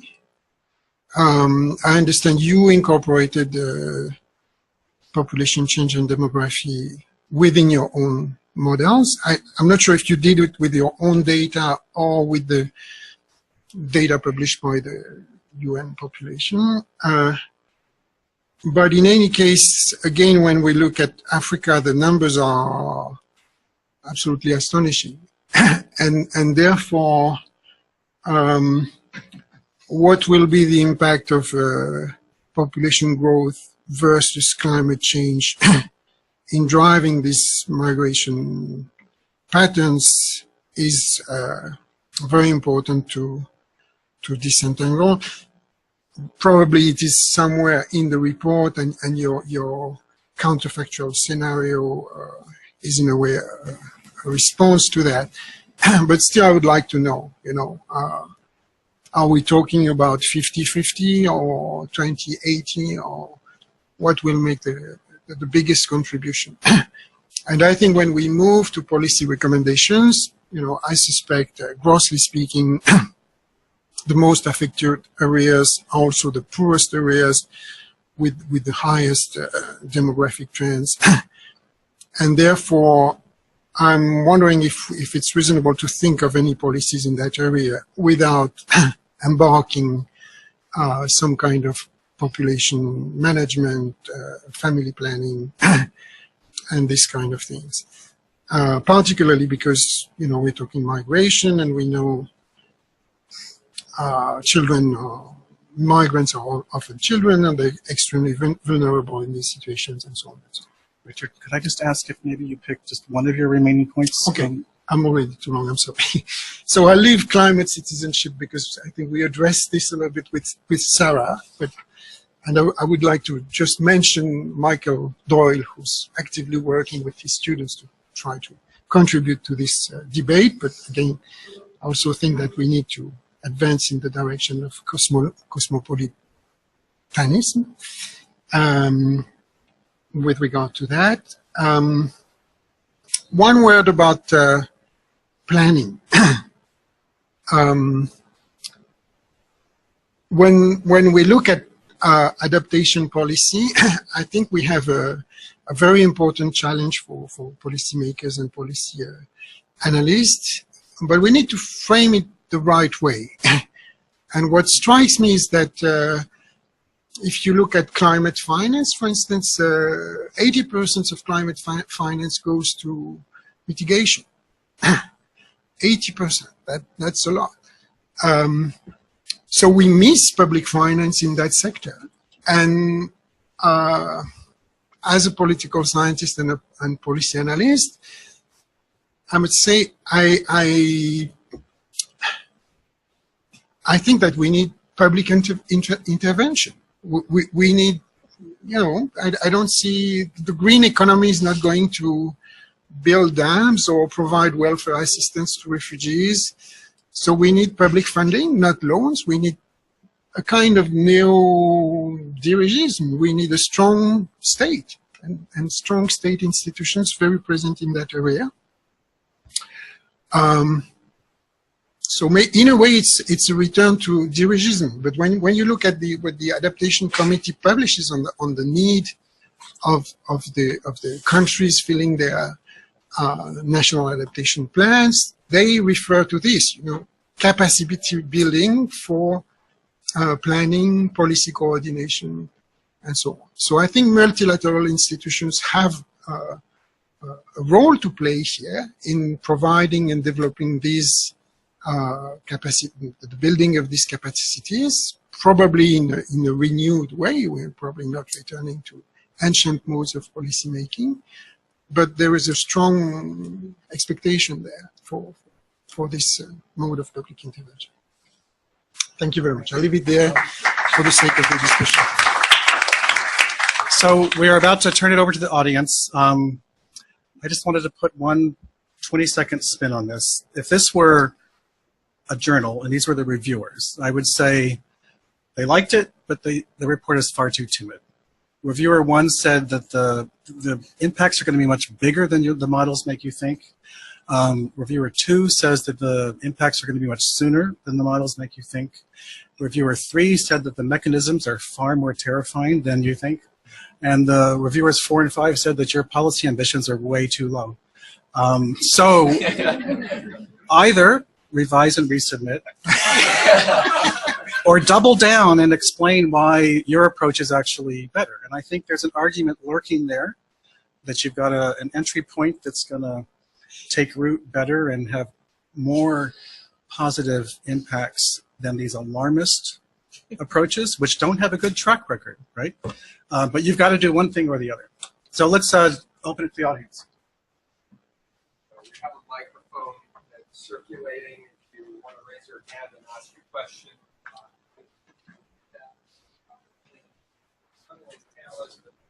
Brian and myself and Steve Hammer, if you have any questions for them as well. Mark asked a very provocative question. I just synthesized what they said.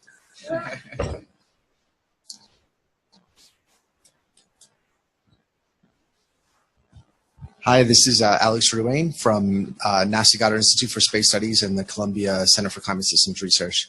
I want to thank the panel and the report preparers. There's a very interesting set of studies. I wanted to speak just for a moment on the impact community. So we actually, in our shop, put together the agricultural model outputs that went into EasyMIP and then were used. So just to let people know, we're doing that here. But I would say there's a strong convergence right now around the topic that Richard brought up, which is how do we understand extreme events in the context of the slowly changing climate? And these things are moving very quickly. I think it's going to be a focus of a lot of the next rounds of reports. And I would encourage, when doing this type of report, speaking to those sectoral leaders to understand where the strengths and weaknesses are. I think there's a lot of places where we can tell you what the models are doing well, what they're doing poorly, and having that conversation, especially when we start thinking about things like adaptation. A lot of the sectoral models allow you to actually test out strategies. So I just like to encourage that as we run forward. Thanks. Ben's here. If you raise your hand, I'll try to take note, and then I'll. Okay, got you. Ben Orlov. I'm also a teacher in international and public affairs and at the Earth Institute. I'm struck with kind of the interactions between this very powerful evidence from the report and the visibility and the recognition that we're hearing here. And Amali mentioned, I think it's Security Council Resolution 2347 about the Lake Chad Basin. And I think that's the first time the Security Council recognized climate change as a driver of violence. And I think it links up with Sarah's point about coalitions, that it might not be the case where the evidence is clearest. It's just one of the cases that had fewer powerful groups opposing it occupying that important. In a way, it was a safer just with some Africans or something. So it was safer for them to talk about. And I'm then struck again with the difference between refugees and migrants, how powerful that is in the international realm. And it might seem that it's simpler in the national realm, and certainly talking about disasters also seems a safer way to bring that forward.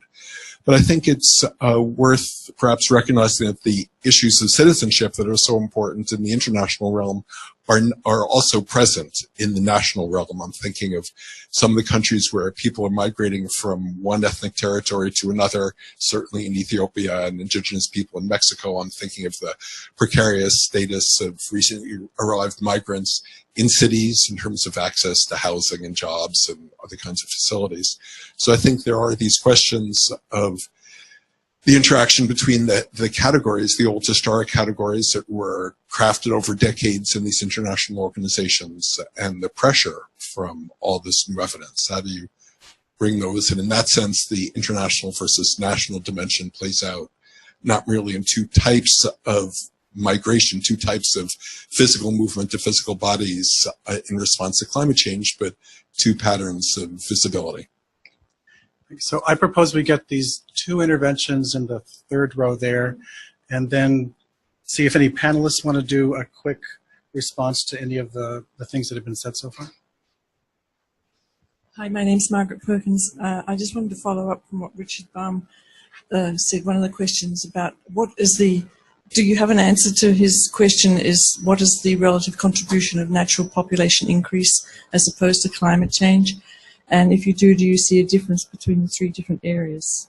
So the Americas, Africa, and South Asia. In that relative contribution. Hi, I'm Deborah Balk. Thanks for the panel and the presentations. I would like to start with a minor correction, which is the study that I was involved in. I'm sure Alex just misspoke, but it's not an estimate of the 634 million persons was just populations at risk of seaward hazards, not actual migrants. So some of those people may migrate, but plenty of them will do other things to adapt in place and so forth. And so that's quite a bit different than an estimate of migration. But with that in mind, I'd like to ask the panelists and Brian and Alex as well, whether this work can lend itself to estimates of trapped populations. So I really appreciate the emphasis on migration and also an attention to internal migration, which almost certainly will be orders of magnitude larger than the international migration, at least at first. But populations will also be left behind, and I think it would do these methods, and does this systematic approach lend itself to constructing measures of those populations, and not just of where they are, but who they are. I would imagine that they're significantly more vulnerable in terms of their underlying socioeconomic status, since we know from migration studies, people who can move do move, even under very dire circumstances. Like, there's a difference between the movers and the non-movers. And so anyhow, I'd like to hear your comments on that and whether these methods will apply.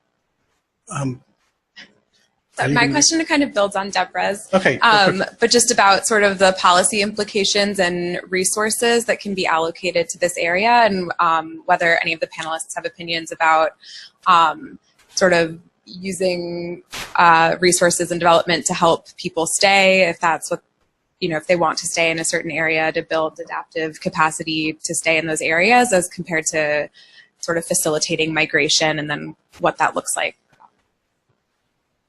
So any of the panelists that would like to respond to any of those questions, it would leave more time for another round if you don't feel compelled to answer every question, everyone, but be selective. Why don't we just go down the line really quick, and you can either say something or not. Steve? Moving line, got more behind. Thank you. Well, Mark, I'll invite you to our next review committee. The second round was much more favorable. You got a fighting chance. So we're good. Glad to hear it. Thank you. This has been a fascinating panel. Would love to chat more with some of you. I just want to focus my comments, responding to a few of the panelists, but also get into this resource question that you just posed. I mean, that finance is fundamental to what we do.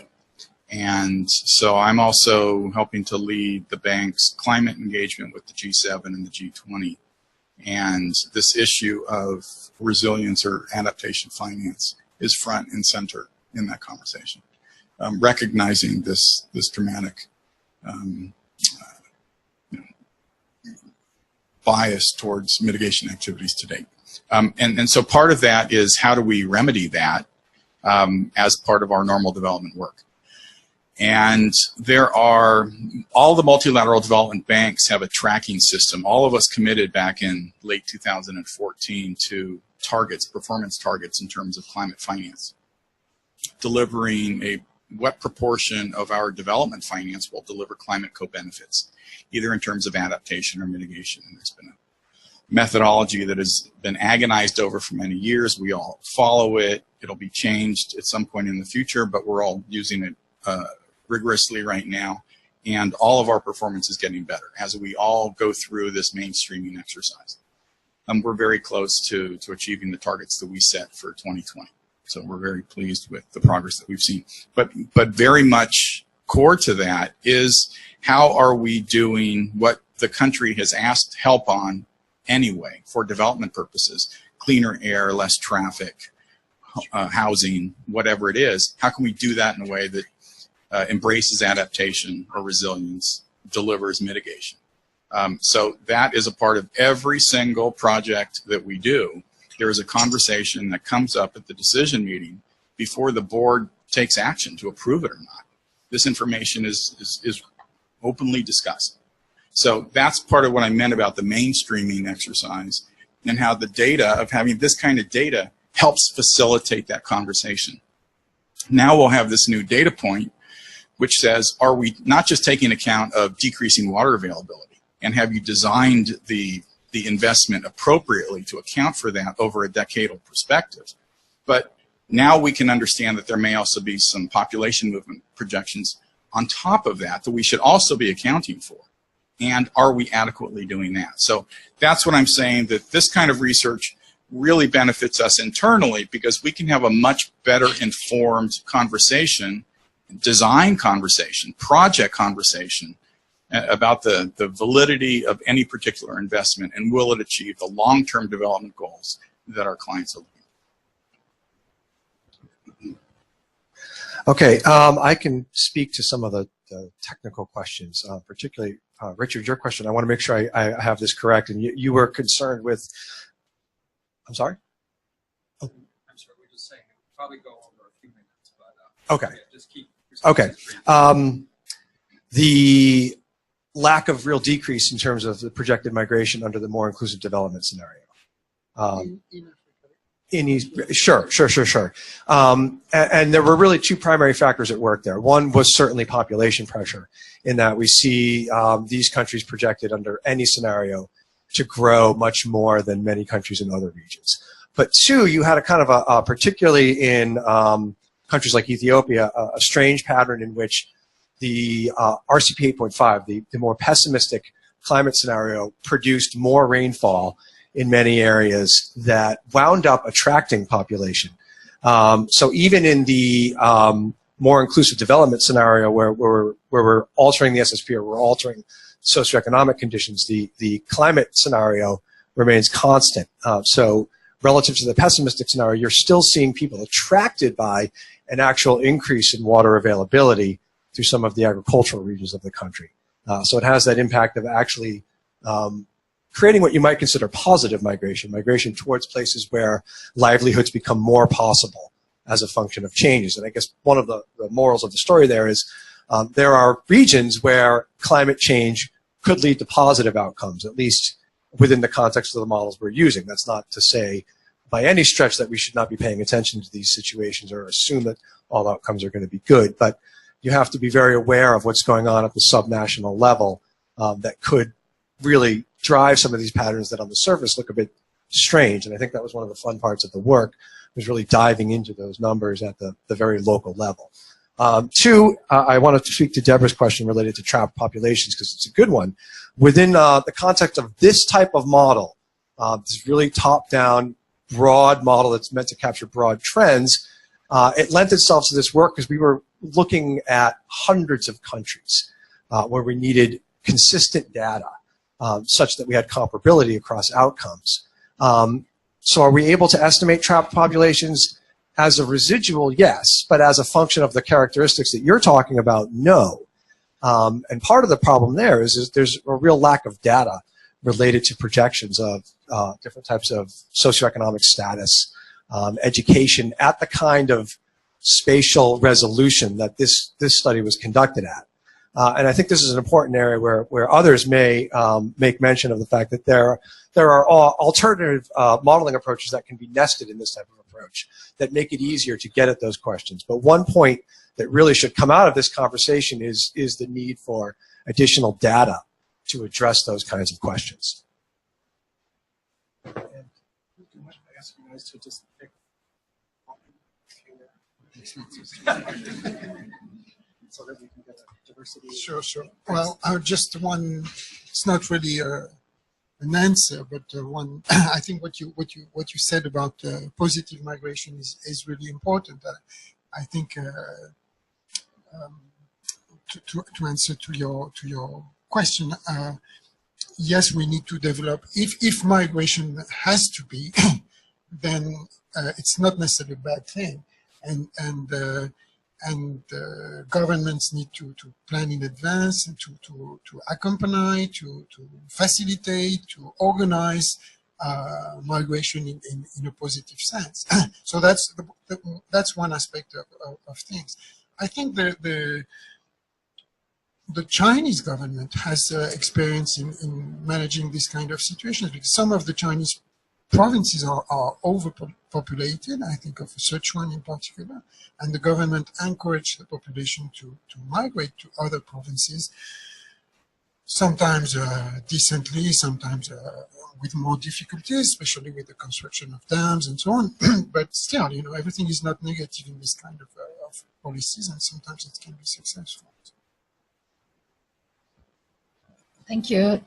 Yeah, I think maybe I'll have a very pessimistic note to add about the prospect for collective action on behalf of the most disadvantaged. So I feel like on the one hand, the report takes really the right approach and focus on where the big problem is, and on the other hand, my sense is that real action will only kick in once rich countries are affected. It's sad to say it that way, but and so for now, I think we're in a space where the will to really act collectively on behalf of the weakest links in the chain is not great.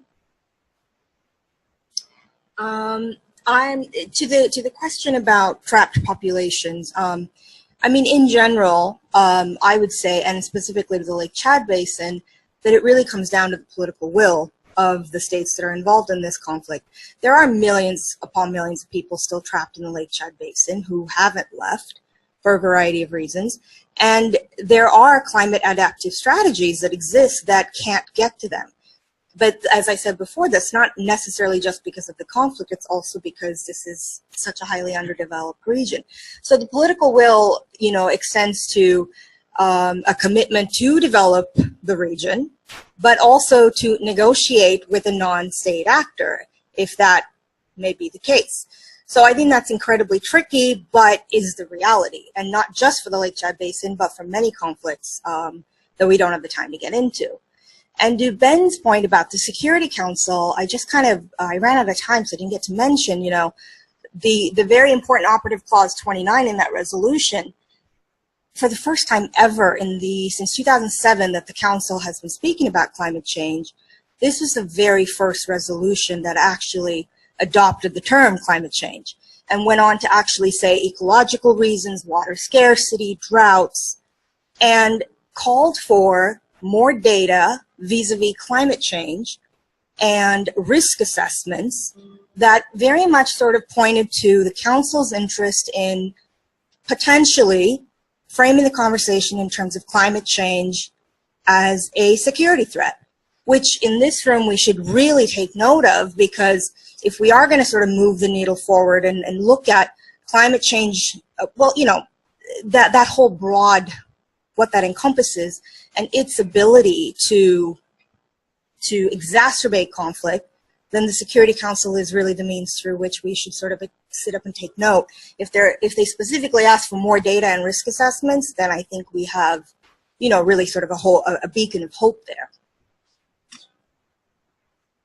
All right, I'll be extremely brief when I say, as someone very supportive of this report, and as someone who collects data on migration in the field, much of which I think gets fed up from the bottom down to the the bottom up to the top down modeling, that reports like this are really important for us to prepare and to change the debate. But there are some variables that we just are never going to be able to measure.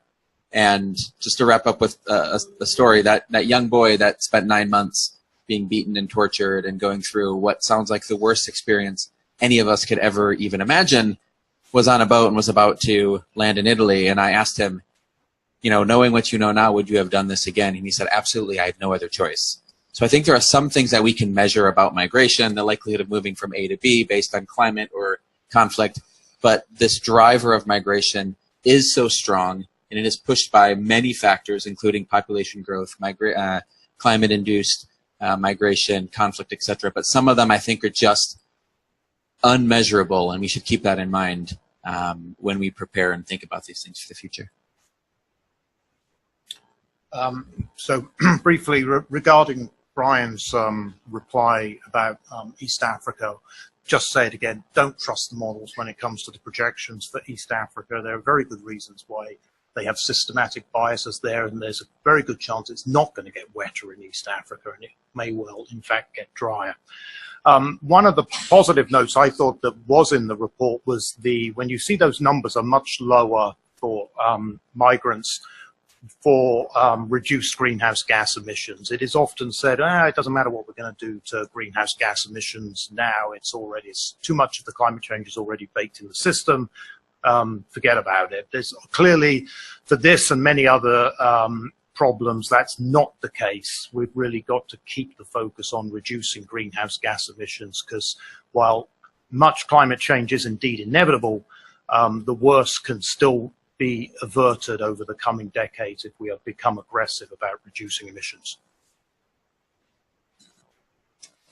Okay, so Alex Lorraine's point was really well taken, and you know, I'm really glad that the ICIMIP community is looking more at the extremes and at you know, shocks. So we appreciate that, and I did want to. I meant to do a shout out to AgMIP and their efforts, because ICIMIP is really a collaborative effort across numerous institutions. On the POP versus climate change, I don't think we're ever going to solve that particular conundrum or question, but I do think that just having countries look at the POP projections, for instance, Ethiopia almost doubling between now and 2050, based on some SSP, the pessimistic scenario, you know, you kind of say, is that really going to be a feasible option for this country? But as former colleague John May, who was a senior demographer at the World Bank, once said, demography is not destiny. So the hope is that as you actually put these projections out in front of people, they look at them and a national decision maker says, no, we can't go that route. And so, you know, not that there'll be forced or compulsion, you know, birth control, that didn't work either. We have colleagues from the POP Council who can vouch for that. But we need to actually really work hard to provide, you know, women and families really the ability to control their and determine their family sizes. So I'll leave Mark to wrap things up for us. Hopefully we got more than a, you know, revise and resubmit on the panel at least. Yeah, I think it's a clear win, and I really like Steve's focus on mainstreaming. It's a completely different approach to how to get these things acted upon. It's almost a mirror image of the way these things were framed in the 80s. You know, the sky is falling, we've got to securitize everything. And Steve's comment is saying, you know, just mainstream these things into development planning. And if we do it widely enough and deeply enough across enough countries, that just might be enough. It's a really fresh approach. This is the end of the formal session. These people love to talk about these issues, so you can come up and grab them. But please join me in thanking the authors of the report and the panelists.